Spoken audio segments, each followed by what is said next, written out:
Hey guys, so it's just over a month, no, just under a month before Christmas, and we thought we'd do some sort of, well, not really a Christmas special, but a little Christmas themed video. We're going to be making some Christmas tree ornaments out of salt dough. Now, I don't know how traditional it is all over the world, but in our German family, it's always quite traditional to do stuff out of salt dough with the kids. So we thought this might be a fun little thing to do if you have pets and children, a nice little weekend project. So salt dough is fairly straightforward to make. I just found the recipe on Pinterest just to get the dimensions. Measurements. The measurements right. And I'm just using any random cup. So I have a little bit less than 1 cup of flour. Then we need some cornstarch. So I'm going to use just a little bit, not that much. I mean, if you need a recipe, you can really just go on Pinterest and find your own. There are plenty out there. A little bit of cornstarch, then we need quite a bit of salt. I'm going to do it with a spoon, otherwise I'm going to make a mess. It is called salt dough after all. Yes.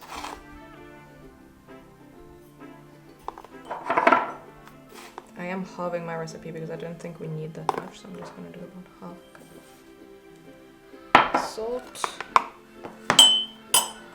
And then we need some water and just a little bit of oil to put it together. So you can see I'm kind of winging it, guys. There we go. And then we're going to start with a little water and add some as we go if we need it. So you can probably do this with a mixer, I assume.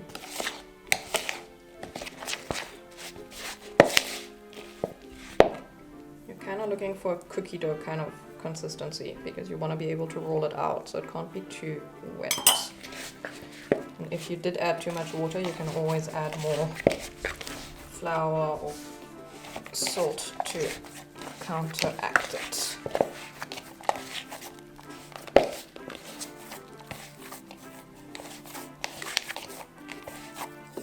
Alright, so then you can roll out your dough.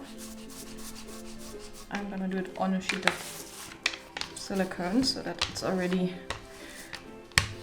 ready to, I think we're gonna air dry ours. So you don't want to go too thin because it is a Christmas ornament, so you don't want it to be too fragile. So the whole idea is we're going to make little circles and then put the cat's paw prints on the circle. We never actually mentioned that. Go. So you don't even need a cookie cutter if you don't have one. You can just use a glass to do it. I'm just going to take away the extra dough for now. That can then be rolled out and you can make some more. Or you could shape them with your kids into anything and use cookie cutters to make little stars and so on that you can then also use. Let's do the hole first, so we know what we're aiming for. So the hole, you can just use a straw to poke out the little hole where you can then put your string through. There you go. So you basically just give it a twist and then it seems to get stuck in the straw and you can just pull it out. I'm gonna grab a cat. Let's try this. Okay, you're gonna need to hold still, babe. Ta-da! Cat paw. It's not super well defined, but Momo is a very wiggly cat. But I think we can try again with him just now. Let's try and remember who's who. So and the nice thing about this as well, although the salt and the flour and stuff might not be that great for the pets, if it does get stuck in their toes, it's not going to be chemicals and nonsense that might harm them. And it doesn't leave any residue. You can see on my hand, it doesn't really stick. I'm going to put a little pressure. We're missing one toe bean, but that is quite cute. Let's see with Alice if we can do one better. Good thing is we can redo these as much as needed.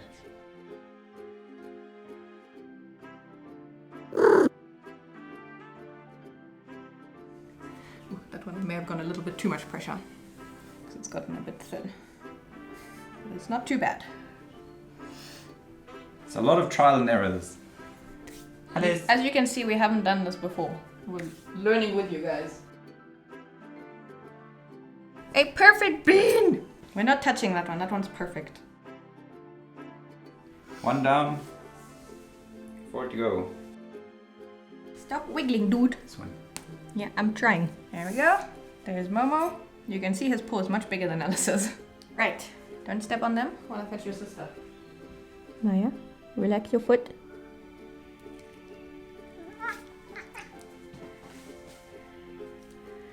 There's Maya's little toe bean. Bobby. Don't hate me.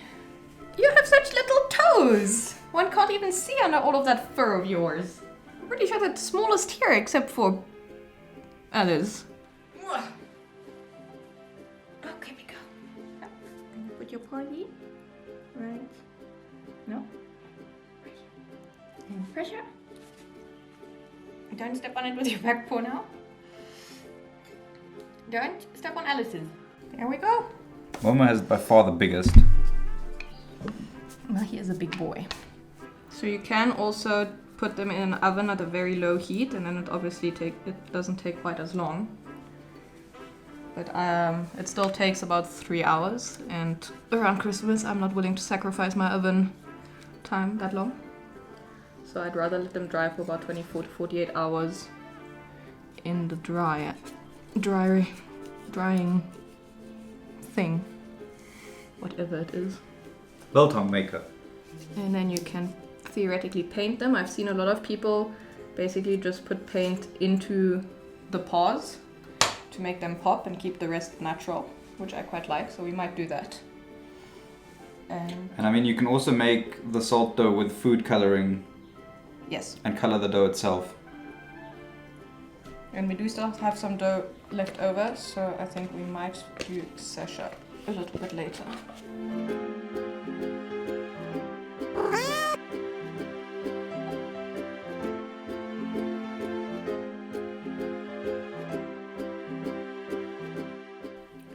Okay, so it's been a couple days now and they are properly dry. You need to make sure that they dry quite slowly, otherwise they might crack. So now we bought some acrylic paint and we're gonna give them a little touch of color. We're just adding a little bit of color to the inside of the paw so it stands out a bit. We must add, we've kind of lost track of who's who here. So maybe for next time we should write the name on the back or something, but we kind of know who might be who, but we're not 100% sure.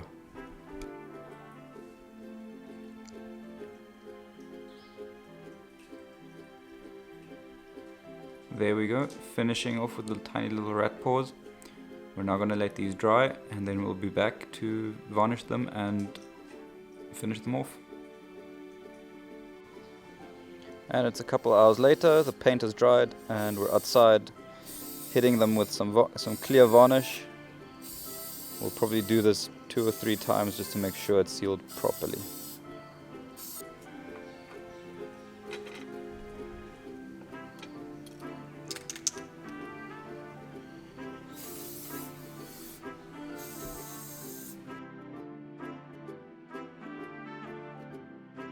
Okay, so now that they've been varnished properly and they've dried, we've made sure that everything is covered properly in varnish. We're just going to cut some string, put a knot in it with a nice loop so we can hang them on the Christmas tree.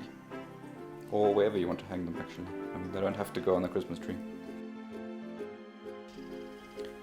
There you go, a fun little DIY project that's quite unique and I think it looks quite pretty as well. If you enjoyed this one, please leave us a comment. Let us know if you've done any DIY projects with your pets. We'd love to hear from you. And don't forget to hit that subscribe button and we'll check you on the next one. Cheers.